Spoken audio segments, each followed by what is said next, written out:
I would like now to introduce today's presenters. Abhishek Singh, partner, leads the cloud transformation research at Everest Group. As a partner with the firm, he is responsible for growth, client relationships, and thought leadership in North America. Udit Singh, practice director, leads the digital workplace practice at Everest Group and is a member of the cloud and infrastructure team. His responsibilities span leading engagements with service providers, enterprises, technology vendors, and PE firms throughout IT infrastructure services. And with that, I would like to turn things over to Abhishek. Thank you. Hello, everyone. Good to be speaking to you on this important topic of the day. Now, let me quickly touch upon what are we discussing today and why we are discussing it. The topic obviously is to look at the digital workplace market more from how enterprises need to adopt it. But I'm pretty sure you have this question in mind. Hey, why another webinar? And why do we really need to do this? And what are we going to present today? So let me touch upon that a bit.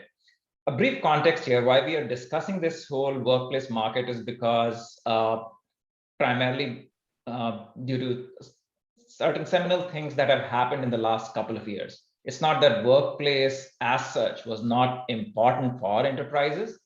It's just that what we have seen happen in the last couple of years, wherein the shift towards remote work, the demand supply gap in talent, which is creating different kind of issues for enterprises who want to implement their goals for future. And last but not the least, this whole focus on improving experience for your workforce, which translate into your competitiveness as an enterprise, is bringing strong focus back on this market. Now, what we are going to talk about today is in many ways lay out an early stage playbook for how enterprises need to play in this market.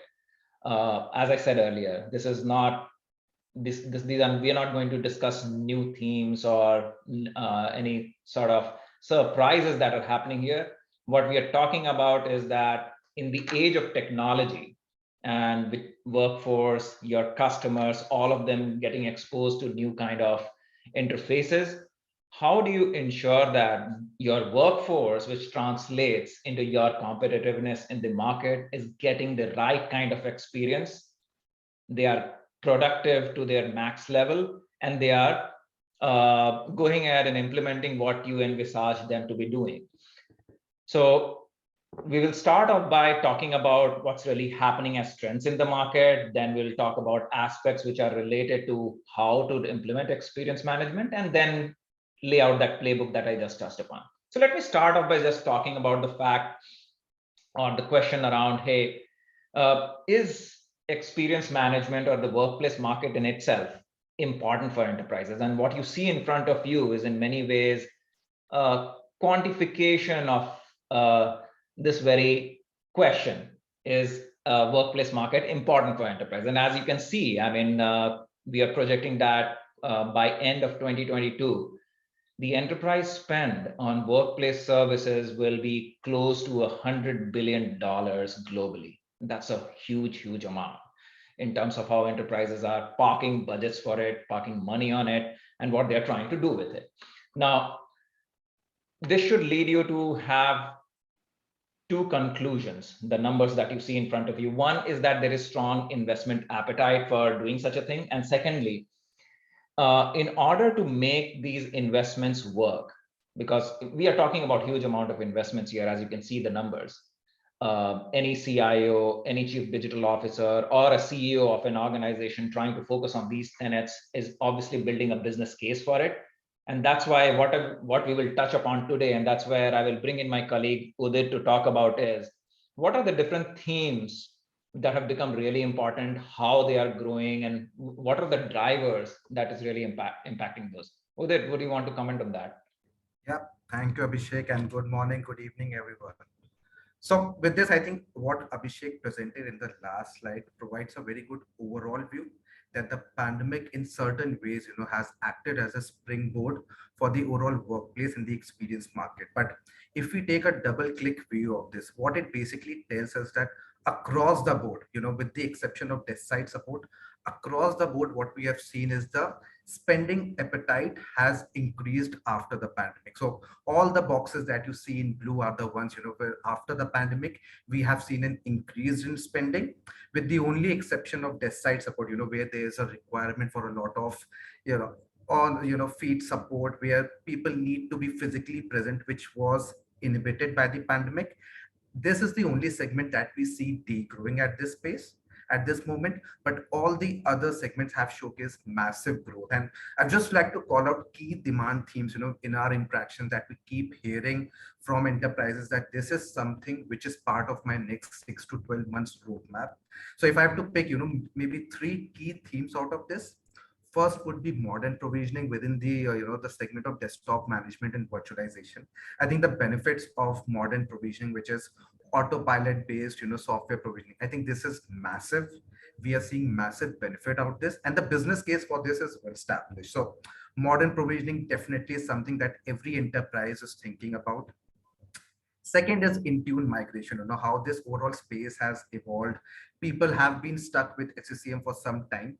I think this is another thing which is part of their roadmap in next 6 to 12 months. Whenever we talk to an enterprise, this is something that definitely comes out. And then the last space, the last, I would like to call out two things. First is the DaaS space, which has been hot or cold, for some time. But with all the talks around sustainability and how it can help with asset reuse as well as lower the, the carbon footprint, DaaS as well as the smart workplace space, connected devices, HVAC solutions as we move back to offices.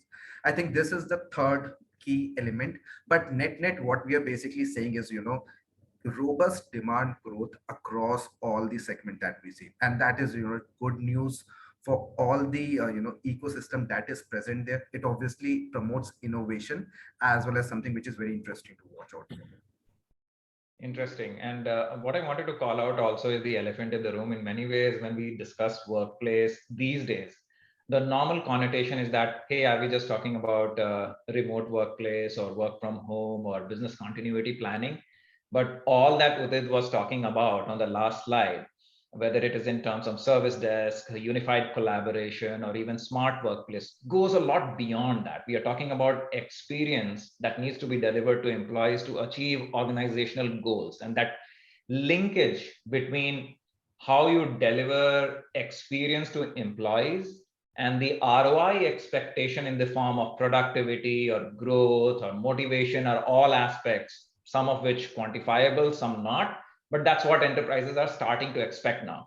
And that's why when you see this chart in front of you, the dichotomy between 2020 and 2022, these points come to bear. And these have come by way of over 200 enterprise touch points that we have had in trying to understand why they're really doing this, why they're really focusing on these experience outcomes. And as you can see, how things have evolved. So from just thinking about work from home to now thinking about better business outcomes, from just thinking about productivity to talking about innovation. And why this is important is because one thing that COVID has definitely done is accelerate the thinking within enterprises from moving away from their traditional brick and mortar models towards digital models, usage of technology to do business, do growth, improve profitability. Pick any industry, pick banking, pick pharma, pick manufacturing. Everywhere we are seeing this happen. And that's why employees who are working on either supporting that or actually working on those technologies have different kind of expectations. And we know we are entering an era wherein folks who are exposed to technology in their day-to-day lives, whether it's through their smartphones, through wearables, looking at their own kids, exploring metaverse and all of that, have started having similar expectations when they enter a workspace or a workplace or an office. And that's why this whole aspect of moving away from just, hey, this is about business continuity planning, to starting to think about, hey, how do we govern an ecosystem wherein a variety of things or interfaces our employees will be getting exposed to, how we will be managing that? Are there risks associated with it? How do we ensure compliance of all the organizational rules in such an environment? And that is why it is much, much bigger than what we tend to think about workplace. And that's why we wanted to put this in context.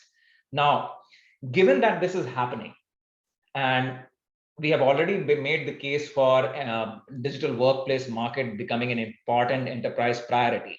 What we wanted to do is do a bit of a sense check from the audience here to get a sense of, hey, as you look at your own enterprises, where you work with, do you see the investments in digital workplace to improve employee experience actually increasing? And by how much? I mean, by greater than 10%, between 1 to 10%, or actually see some sort of a decrease? We just wanted to do a sense check here. And as I can see some of the numbers play out here, yeah, definitely it seems on the increase side. Very interesting numbers, Abhishek. Yeah. There are a few numbers which showcase decrease also, so it will be interesting for us to check with those folks as to why they think that's happening, but largely in line with what we have seen or in our sense check with the market. What do you say with it? Definitely. I think, and this again stems from the same fact, before the pandemic, the workplace market was growing at a rate of 3 to 5%. Now we see it at growing at a rate of 6 to 8%. And these numbers, what we are seeing right now, and all the attendees will also see, is in some ways, is a testimony to the fact what we have in terms of the type of demand uplift that we are seeing in the market. Absolutely. And as you can see, it's not a consensus. So we have 33% focused on greater than increasing investments by greater than 10%. There are some who are focused on 1 to 10. There are a few neutral, and then there is a segment which is actually looking at decreasing it. What this dichotomy shows us, and that's where we'll move to the next section, is that obviously there are nuances to the approaches adopted by enterprises. The whole question of, hey, what challenges do we navigate through to make experience or the true level of experience happen for us? The moonshots that we are looking forward to are aspects that we need to consider. So before we even get to the third section, where when we talk about, hey, this is how you implement it, let's first spend some time talking about, hey, what are enterprises really shooting for, and what are some of the challenges? Yep. And, so one of the reasons for this continued demand, sustained demand that we are seeing has been experienced. And I want to take some time to throw light on this. So in the last slide, we had this quote where we were having this conversation that all my investments in remote working and BCP, initiatives, those are done and dusted. So this demand that you see, the spike that you see that happened around late 2020 in terms of BCPs, the sense that we are getting from the market is we are not going to invest any more on those, especially on the software side. We have done those investments. Now we are looking to improve on the other business aspect, business employee experience as well as business outcome. And this is very important because if we just go back in time and talk about that 2020 timeframe, what happened was everyone was so fixated on getting on the operationability part of it. How can I work from home? Are my tools working from home? Can I talk to my colleagues, through these platforms? The whole focus was, ensuring that things are working. What is the level of satisfaction from those, tools as well as services? Am I enjoying them? Are there any disruption? I think that took a backseat. So the employee productivity as well as the operationability aspect of all this was at the forefront, whereas experience, and again, nothing against it. I think it was the need of the hour, the type of environment that we were in, but experience took a backseat. Now, what we have been realizing more and more is this is something which is becoming a key demand theme and is the cornerstone of the future demand that we see.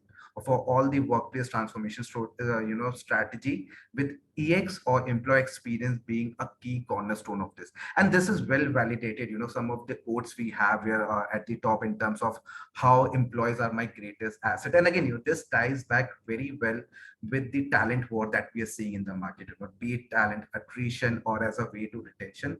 I think all this in some ways goes back and combines with experience. If my employees have a good experience, if I'm able to replicate the culture in a virtual environment, they might not leave me, or as well as I might be able to attract newer talent. So with all the talent war that we are seeing, with all the studies around how experience ultimately leads to better productivity and better customer experience, I think this undoubtedly becomes a key cornerstone of the workplace strategy. And not just this, we also validated this with enterprises. So we floated this survey in 2021, where we asked them what was the key criteria when you are selecting your suppliers, for to adjust their performance. And focus on user or customer experience was the top rated parameter. It was the key selection criteria for enterprises to selecting the parameters. And if we talk about the last point that we have here, so we also checked in terms of the number of RFPs, where we see XLAs being a significant part of the contract. It was a key ask, and 45% of those RFPs had XLAs as a key requirement area. So net, I think all this put together definitely builds the case around why experience is important. But important being important is one thing, but it is also very complex, and we need to understand that. Just as an anecdote to this, so in the same responses, when we asked, where we are talking about 45% of the RFPs asking for XLAs, ultimately less than 10% of those RFPs did convert into something where XLA was part of the contracting. So the need is there. 45% of the enterprises are asking for it. So it's not something which is supply led. There's demand for this, but given the complexity around this, less than 10% of those engagements actually had an XLA component. And even in that case, when we're talking about this XLA component, the value, the TCO value that was tied to XLAs was again even less than 10%. In certain cases, 5%. So again, it's not substantial. It's just a way of putting things, but I think there's a long journey, and because there are inherent challenges. And on the next slide, Abhishek will talk about why some of these experience initiatives fail. What are those things that we need to be beware of? Udit, what I'm getting reminded of, it's a quote by the famous boxer Muhammad Ali. He said that it's not the mountains that wear you down, it's the pebbles in the shoe. And what you see in front of you is what we are really talking about, because what Udit, you were talking about are some of the moonshots and some of the issues that clients end up facing and why it doesn't succeed, and why presence of XLA in 45% of RFPs ends up translating into only 5% of actual contracts having them. This dichotomy or difference is, when we start peeling the onion, we discover that there are certain issues that we need to deal with. So I know we are talking about rocks today. So you talked about cornerstone. I am talking about pebbles. So let's discuss what those pebbles are when we discuss the key challenges. So the question here is, why are enterprises not achieving commensurate benefits? Is because of the inherent complexity associated with the initiatives that they want to run. What you see in front of you are some of those that are clearly listed as issues when we did this channel check with our buy-side customers. So obviously budgets and investments, seeking, building the business case, seeking the funding for it. Increasingly, what we are seeing is that CIOs are now being asked by CFOs and their organization to raise capital from the market to fund some of the initiatives. Now, it's not as simple as reaching out to a VC and raising capital as we see on the startup side, but it's also becomes a function between, hey, you have the growth track within your organization, you have an efficiency track, you take capital away from certain initiatives and reallocate in certain areas. The question here is workplace one of those areas that is high priority enough for you to be reallocating capital in the favor of that?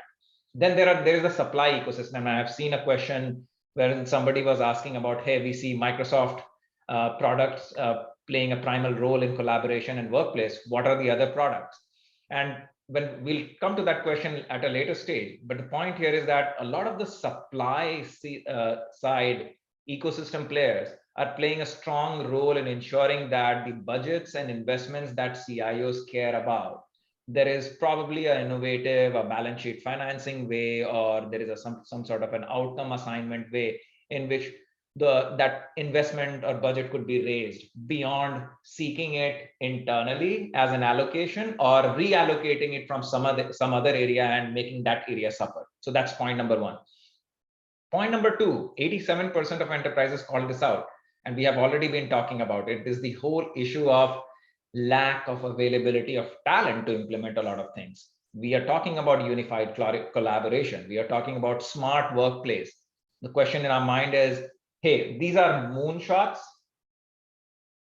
which could be implemented either by way of completely off-the-shelf solutions available out there in the market, but for a good portion of those, enterprises need the engineering skills to be building them out. They need the skills to design the roadmap. And it will be a fallacy if we think that superior employee experience is a cookie cutter philosophy, which any organization by virtue of standard off-the-shelf products can implement within their organization. All of us will be wrong if we end up suggesting that. There are unique case points. I mean, we have seen banking organizations behave differently compared to in healthcare organizations. Even within banking, small and medium enterprises behave differently. Even within a banking organization of wealth management, how it works, what are the needs of the employees there versus a capital markets, completely different. So we have to think about those nuances from the perspective of what kind of resources and skill needs you have, and then talk about other aspects which become important. So I'll quickly run through some of the other aspects, like management is focused on other initiatives. I was talking about the business casing aspect, and this is where it comes into this picture of the pecking order, that in a lot of situations, folks who are tasked with the responsibility of improving employee experience find that they, despite the lip service being paid to that, when it comes to allocation of budgets, prioritizing it, management is probably not paying enough attention. So that's good thing is that it's one of the top 3 being discussed. So this issue is right up there in the minds of the senior executives trying to solve for it. That, hey, we need to prioritize this. Otherwise, this not only impacts productivity, because as we said, employee experience is directly correlated to competitiveness and growth aspects that we are talking about. And that's why even other aspects related to consulting resources, viable projects, and ROI and improvement are closely related to the top 3 that we ended up talking about. So the question is, with these issues, what are the tenets that would be helpful for enterprises to be thinking about? What are some of the nuances as we peel the onion? What do you think, Udit? Yep. So I think, Abhishek, I think you raise a very valid point. But what we saw on the last slide was something in terms of how it is getting manifested. But if we talk about building blocks of these challenges, which actually lead to the ones that we have captured in the survey. So what we have done is we have dissected the responses that we got, and we tried to map it out. What are the inherent challenges that are leading to these? So we've identified 5 key challenges. I will go through one by one, which we believe are the main reasons why most of these experience enriching initiatives, they face a setback. The first one is, it's about the vendor landscape itself. So if we talk about the tools, which is an integral part of measuring experience, the landscape is, it's very proliferated. I think this is the one thing when enterprises think about adopting some sort of tool to improve this. I think it's a very complex thing. It's a maze for them, because we see different players playing in the same space. So you have these experience analytics tools, the likes of Nextthink, Lakeside Systrack. Then you also have these native tools who have their own analytics, centric analytics per se. Then you have a plethora of other segments, application performance monitoring solutions, the HCM solutions. So I think there are a lot of tools with overlapping capabilities, which is better. I think that is still debatable, and we don't have any clear winner yet. So I think this, again, I think the choice of the tool, that is definitely one thing which puts these initiatives, it provides a setback. We talked about the investment challenges. Hey, what is the business case? So again, as we talked about, there's no dearth of budgets to invest in these. But when it comes about, articulating the business case, hey, what is the benefit around this? And we know that, employee experience tends to be more qualitative in nature. So we continue to see these KPIs, user emotion or user happiness. Now, how do you articulate that? And even if that is improving, it becomes very complex to say, hey, I did this and hence the user is happy. So I think that justifying the business case ROI, that also becomes a very key integral challenge that we're seeing. I'm sure most of our attendees would also be seeing this. The third one, which is also has a very different nuancing to this, is that even if I do this, do I breach the user privacy arena that we have? So until unless I measure something about the user, it becomes very difficult for me to improve it. The first step to improving anything to understand, there's a problem. But the moment I start measuring it, where do I draw the line? Hey, I am not going into the user privacy, and there might be a privacy law which might penalize me. And again, we know there are n number of privacy laws. Every geography has its own set of parameters. In certain geographies, doing something like, let's say, recording or monitoring is fine. In other geography, it can lead to a penalty. And we keep getting these inquiries around, hey, if I monitor the actions of my user, is it justified? So I think third, it's also a key challenge in terms of the privacy state that we have around this. And the fourth one, this is my favorite, because this, although most complex, is the most interesting one. How do you actually measure it? Because measuring one part such as CSAT just provides you a picture of the total user. But if we talk about the total user, there are n number of variables in action, as well as certain background variables in action. So just to put out this point with more clarity, let's say my application crashes right before this webinar. I would have been utterly dissatisfied. My experience would have been rock bottom. But let's say, it's the end of the day. I would be leaving the office anytime, in last 10 or 15 minutes. At that moment, if my laptop crashes, I might not be that dissatisfied. I might not even raise a ticket and just restart my system. So what we see is that the sequence of events remain the same.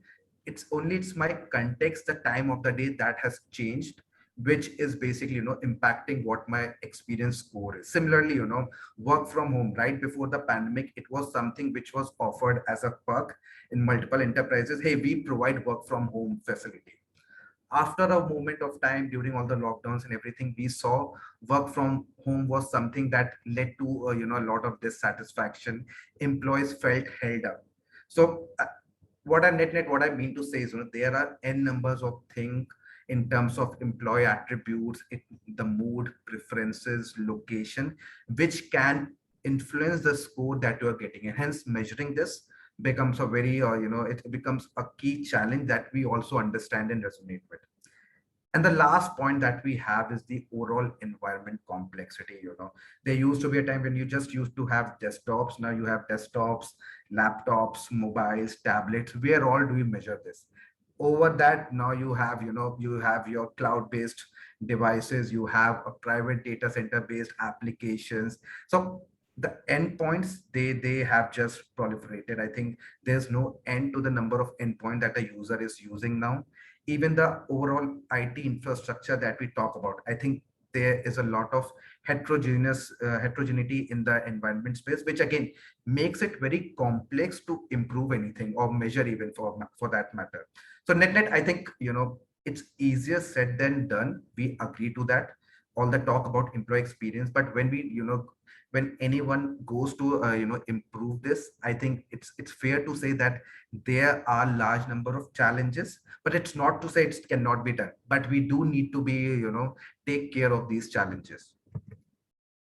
And so as we move to the next slide, even we want to understand your point of view. I'm sure some of the challenges that we listed, you would have also resonated with them. We also want to understand, what are the challenges that you believe are the ones that, of all these 5 that we have, that rank the highest here.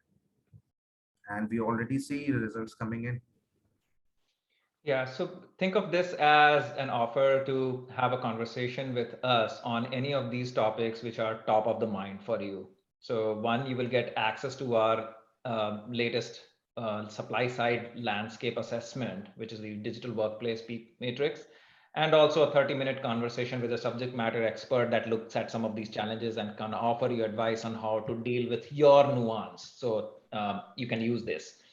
And as I can see, I mean, there is as Udit was highlighting, measuring employee experience. That's the aspect which is kind of getting maximum number of votes. So Udit, be ready Not to just have my favorite, not just my favorite, but everyone's favorite. good that then those 30-minute conversations that you have offered up are going to be pretty much Yeah. fun for you. And I think, this is something that we've also researched a lot, because just like in this case, this comes a lot in terms of, hey, this is the main, it's so complex, it's so transient and dynamic in nature, that this becomes the biggest roadblock to improving any one of these. So I think I get the sense from where this is coming on. And measuring EX, as Abhishek was talking about, has around 62% of the votes as of now. So obviously leading by a very fair margin. And on the second spot, we have a tie between investment challenges as well as environment complexity as of now. But I think measuring EX is the clear winner here. Absolutely. So let's look. I'm personally looking forward to these conversations. Now, having discussed the challenges, now let's look at ways in which we can get this right. So we have spent enough time admiring the problem, and now is the time to think of the solutions. Let's look at how workplace services itself has evolved over the years. And if we move to the next slide, for the sake of simplicity, we kind of have divided the evolution of the workplace services market into four generations, so to speak. And that is primarily led by what you see on the x-axis, which showcases evolution of digital, which is the availability of technology, and obviously user expectations or preferences to use them. So from technology optimization, when organizations really started to focus on service desk side support, to enterprise service centric, like there were certain operational aspects on along which they started to align themselves and then focus on cost reduction and efficiency, things move towards productivity. And now, as Udit was laying out some of the moonshots in relation to employee experience and competitiveness and growth mandates that enterprises have, we are somewhere in between that user experience centric, productivity driven goal enterprise towards something which is more focused on humanizing experiences, so that there is a continuum between what an employee experiences at home and office. Because as we have seen in the remote work environment, the lines are pretty much blurring, and we are somewhere in between these 2 points. Now the question is, if we are to transition from Gen 3 to Gen 4, what will it really take? What do you think, Udit? Can you lay out some of those insights which are going to be helpful? I think one thing that we definitely need to understand is, as we were talking about, the user aspect that Abhishek was talking about, the user productivity. Now, if I had to, dissect the employee that we have today, the workforce that we have today, it consists of user attributes and employee attributes. By putting in more tools, better tools, you might improve my productivity, but that doesn't necessarily mean that improve my experience, because there's a plethora of attributes or variables that are in play. So what we have here is, to provide an exhaustive and holistic experience to the employees that we have today, we need to look at three different levels of levers, if I may. The first is the employee variables that we're talking about, what we were discussing about, my mood, my attitude, my preferences can dictate whether, how my experience is. And this is, despite you can bring in any tool that you want, that will obviously increase my productivity, but there are other things which can affect my experience. So we have provided an example on the right side. An ExxonMobil engineer quit its job, because of the impact that this industry, this company was having on climate change. And again, this is not to put any specific company on spot. I think there have been multiple examples right across all the companies where they could not relate, that they did not, did not prefer that company, not because the work environment was not suitable for them, but because the individual preferences were such, they were not aligned with the company. And we have seen these examples, employees quitting their company because they are in the, let's say, they are in the cigarette manufacturing business, or they are in the alcohol businesses, and they did not align with that. So I think in addition to what we have been measuring, there's this employee lens that we also need to take. And then the second lens, which also becomes very important to take, is the organization lens. So, you can have the best tools, I'm working very well there, but it's taking a toll on my wellness. I don't feel safe in this environment. And we see a lot on the shop floor, oil and gas sector, manufacturing sector, and even my wellness, I'm not feeling well. And we saw this being well manifested during the COVID period, where if it's unsafe for me to move around, I would rather quit my job than go to that area. So I think there are a lot of these organization variables that come into the play, and we keep hearing this from the supply side ecosystem. Hey, there's only little that we can influence as part of our scope, but there's a broader spectrum, broader chain of things which is impacting my, my experience. So what sort of compensation, the safety and wellness aspect of it, culture, which becomes very important, because, it's what we have increasingly found is that enterprises are continue to struggle to replicate the physical culture, the culture based on physical proximity in a virtual environment. And this was also something that we keep hearing. We also got a question around this, that replicating the proximity based culture in a virtual environment tends to become very important, it tends to become very important yet complex. Another example on the right side, just to facilitate this, so Google, we know, is a great place to work. It's very commonly ranked on top positions on this, but we have been hearing this where employees have been exiting the company just because of a more of a policy or a leadership change that happened, unrelated to how things, again, the immediate workplace as we think of. So we definitely need to broaden our spectrum as we think about these employee experience initiatives. And the last one that we have here is around the environment variables. Even moving beyond the organization lens, there are things in terms of your interactions with your clients, your interactions with your partners, the regulatory authority that we have, and macro level events such as COVID, or it could also be the war that is happening. So even they have a large bearing on the experience of your employees. So as an example, content moderation, we have seen, tends to attract a lot of bad press, because the employees of these outsourcing companies who are working in that space tend to face a mental trauma, going through that, all those content that is uploaded, and selecting, what is right versus something that needs to be put off. And this has been in the press a lot. And again, if you see, this is the direct implication of the client base that you're working with. So this is just to say, I think we need to broaden our lens in terms of how experience is understood. I think it's more holistic in nature. It's not just about the user attribute. So I might be happy if my system is working fine, if my tools and applications are working fine. But when it comes about experience, I think there are larger things in play. And we need to consider this as part of the initiative when we plan about this. Which also, brings us to the next slide, which is, which is again very important in terms of how would any initiative, when we talk about it, how can it affect the overall experience continuum. So I think it's a very simple slide. What we are basically saying is, whenever we start with a new initiative, generally we see that there's this zone of digital awe, where given the novelty effect, and users, employees, they tend to appreciate the tool, want to give it a try. And we typically see, experience is still, it's largely positive, because they get to try something. But over time, what they realize, maybe there's too much digital toxicity. It's improving my productivity, but now I have a new thing to consider. So let's talk about BYOD, work from home, and all of those things. Initially, there was a euphoria around it.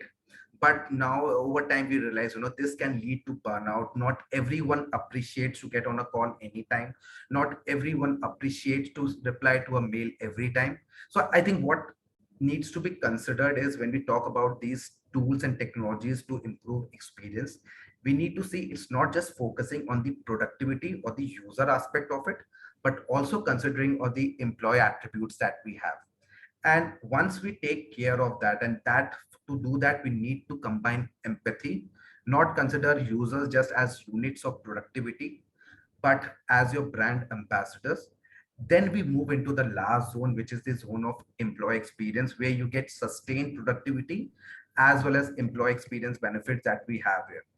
And with this, I think this is what we have. I think we want to make this more real. And that's where I think I will ask Abhishek to come in and basically, make it real. How can we go about these things? Yeah, so before we launch the poll, what I wanted to react to, the point you were mentioning, is this whole aspect of how do we start thinking of employees beyond the aspect of users, which is more interface centric. So, hey, you interact with a device, you interact with a computer, you interact with certain touch points within the organizations, and hence we'll focus on experience aspects related to only those touch points. And that's with what is strongly correlated with the apathy of the digital sprawl that we are talking about. And that's one of the questions that Ken had put out in the window, is the question around, hey, what is the difference between EX and UX?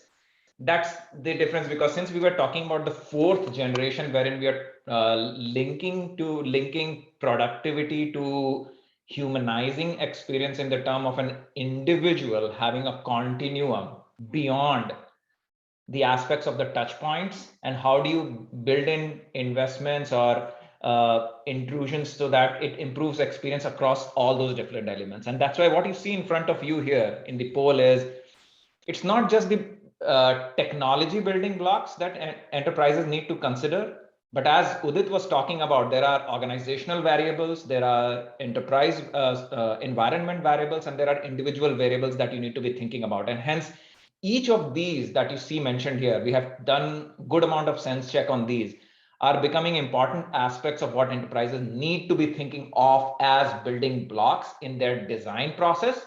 And they need to start translating even into workplace specific contracts. I know rewards and recognition would not start trickling into service desk kind of contracts, but from an overall design of a workplace, you will see that.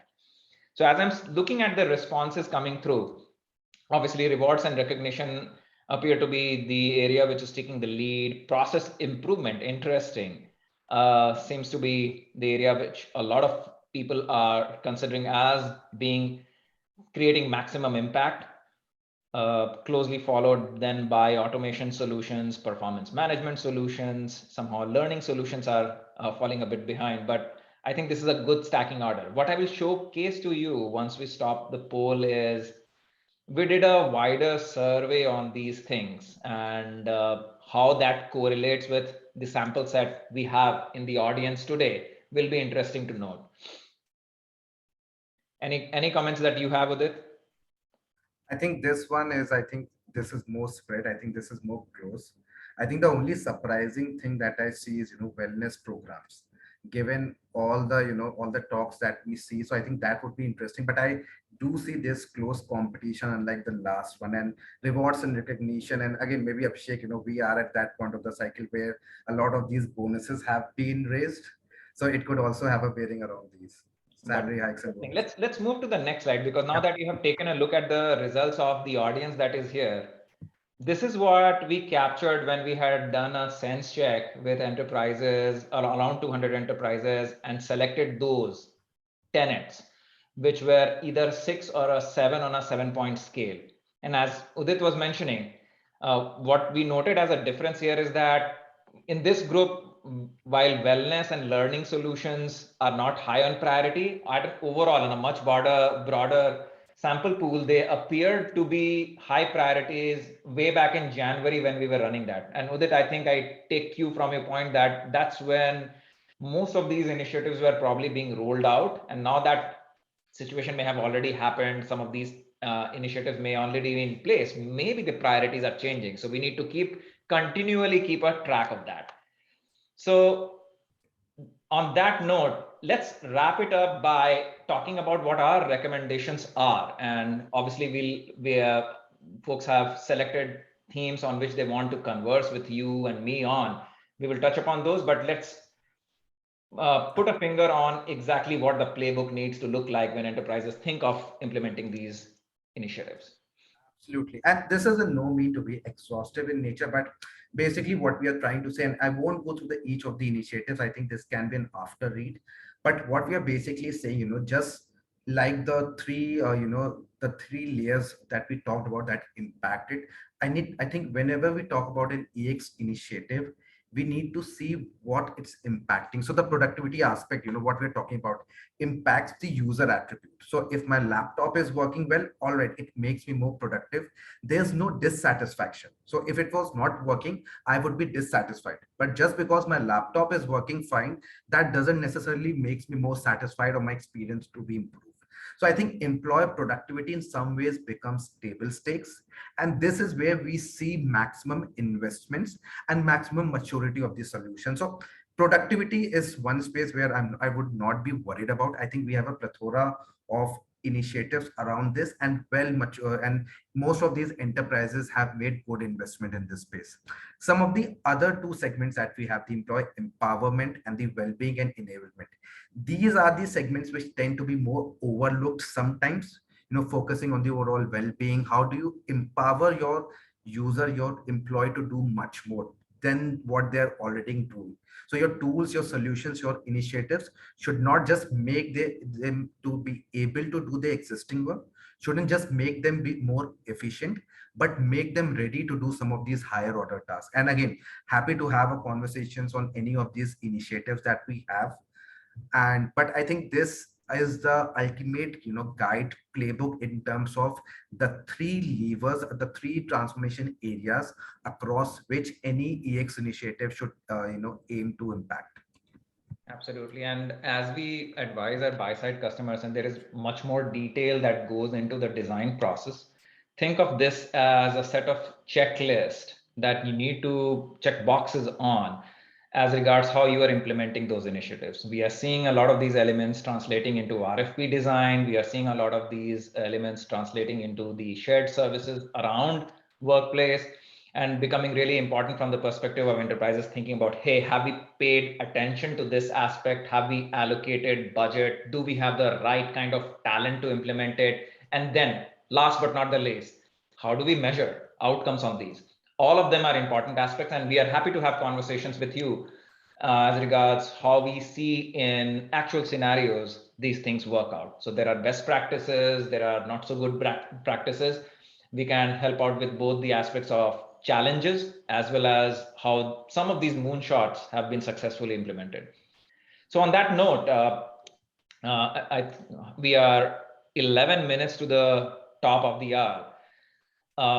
Now is the time for us to be taking the questions that have come up. So feel free to access the questions panel within the Zoom console and type in your questions. Even if we do not get to your questions, we will try and get to it offline. And in case you have any specific follow-up question after we have dealt with it, feel free to write to either me or Udit, and we'll be happy to take it up. So now I'm just going through the questions, and there are so many of them that have popped up. One of the most common questions is actually around the supply landscape. I know that surprisingly, this is one area that we hadn't really covered. So one of the questions coming in is, hey, we see Microsoft or Intune products spearheading in the modern management space. Are we noticing any other products other than Microsoft products in this space? Obviously, there are many. I see you smiling on that question. And is there a difference that we see in the supply landscape across large scale and SMB segment? So let's take up the supply landscape question first, and then maybe we can touch upon the large versus less SMB customer space. Yeah, definitely. So I think one thing that we need to understand, Microsoft, how, given its sales broadness, sales strength, and the type of solution, the bundling, everything that is happening, has become a de facto winner in the workplace segments. Most of the suppliers that we see, especially large enterprises, we see Microsoft being well ingrained. And even during the pandemic, when we did a sense check, what we realized was most of the enterprises were very appreciative of the type of support that they were receiving from Microsoft. But again, that is not to say it's the only one. But there's a significant gap that Microsoft has covered, and most of the other providers, the supply side that we see, is playing catch up. And again, it has to do with how it's bundling some of those things, but the overall sales trend that we see. But specifically talking about Intune and some of the other products, so if I talk about the Intune space, we see Intune being the de facto standard for this. There are other providers, we can provide a long list, but specifically anything around Android, Windows, we see Intune being the default provider. For Apple devices, iOS devices, we do see Jamf being more of something which is in demand and most of the enterprises are using. But typically we see these two be the more de facto standard around this. And then there's a long list of players, but there's a significant gap that we have covered. Also talking about the enterprise versus the SMB space, I think this is more interesting. And when we get into the SMB space, there we see Microsoft dominance coming down and we see other players coming around it. And Google is someone, who has targeted the SMB space very well. But even now the focus of Google is shifting towards enterprises. But within the SMB space, we definitely see Google being more prominent in certain areas, especially in industries such as education, retail, and even healthcare during the pandemic. This is where we see more competition in terms of the overall tools landscape. But within the enterprise landscape, a significant majority by far is still owned by the Microsoft stack that we have. Interesting. And this is an area like the supply landscape, the vendor landscape that we cover in a lot of depth. So those of you who have opted to speak with us will also be receiving a peak matrix analysis of the supply side landscape, which is on the services side. But as we converse, we can share more details around the ecosystem players, the building blocks, the product players who are on top of whom some of these services players actually engage. So that's one. The next question, I think, which is more of a definitional question, which came up early in the discussion, was around, hey, what do you mean by smart workplace? And I saw that you started typing the answer, but didn't complete, obviously, because you were speaking. But do demystify that term. The only reason I did not reply because I thought this was a more common thing and maybe I'll throw some light around this. So again, this is a very emerging segment. If you remember that slide, the overall contribution to this space is just 1 to 3%. But in a very at a very high level, it involves everything around connected devices, IoT based workplaces. So as an example, return to workplace, there is a lot of hype around it, with solutions that help you with contact tracing, social distancing, that comes under this space. Similarly, your HVAC solutions, automated temperature monitoring, ensuring that the office is very smart, all your smart office solutions, all this comes under this space. So net IoT driven workplace, connected devices, all that combined is what we are, it comes under the smart workplace. And this is a very booming segment, albeit small, but we do see this being very prominent. And we also see this being a key ask when it comes to workplace transformation. So it's part of the overall workplace transformation. Interesting. There is another interesting question that I'm noticing. It's from John Stinchcombe. He is asking, how does digital adoption play into workplace management in your experience? Does long onboarding processes negate initial productivity goals? So let me take that up because it's interesting, John, that you asked this question, and I hope I got your name right. If not, please pardon me for that. The key issue here, what we are talking about, is this whole aspect of change management as it relates to technology adoption that we see a lot of enterprises talk about. In fact, when we are showcasing you the survey results, one of the things that we also did a channel check on was when enterprises started on some of these digital initiatives in 2015 and 16, and we were doing this channel check in 2020, 2021, late 2021, did they, one, see their digital initiatives specifically around workplace initiatives succeed? And if not, what were the issues? Two key highlights, two data points. One, 68% of around 200 CXOs who we polled ended up saying that we did not get the envisaged results from our digital transformation initiatives. We had certain moonshots, we did not meet them. And there is a lot of self-awareness, and I really appreciate them for having that. That was point one. And overall, 53% of all of them ended up mentioning change management as the biggest issue, impairing their achievement of those goals or outcomes that they had signed up for, which essentially means is that they were adopting digital, they were adopting products and technology, but the journey of employees to actually come on board, think of digital as a tool of productivity, which they get naturally used to, and not become an issue of burnout, which it ended up becoming in a lot of situations, has been one of the major issues being debated. Healthcare is one of the biggest areas where we have talked about this, like EHR, EMR adoption, and how that has led to attrition and burnout amongst clinicians is a hugely debated topic in the healthcare industry, especially so in the context of COVID scenario that we were talking about. So this is a huge issue. And right now what we are seeing enterprises, so since we were talking about those pebbles in the shoe, one of the biggest aspects of digital adoption these days are two things: organizational change, because you are shifting from a primarily services-led organization to a tech-led organization. So you're focusing on technology as the primary lever of how you want to drive efficiency, drive operations and growth. And also the fact that some of this organizational change or organizational behavioral change needs to be looked at from a perspective of broader change management initiative that you need to embark upon. This is not just related to the tech adoption. This is not just about, hey, I adopted 10 modules of a platform, out of which only 3 are getting used, 7 are still redundant, and employees are still doing the very old thing, same old thing that they were doing 10 years back.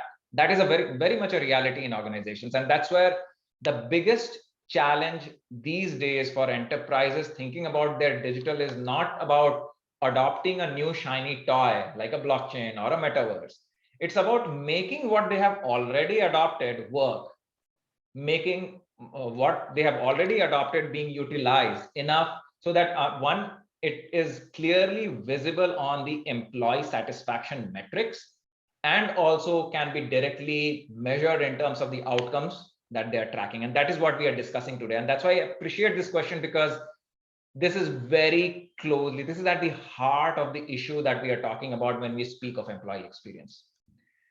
On that note, now we are at the top of the hour. Thank you for all the questions that came in.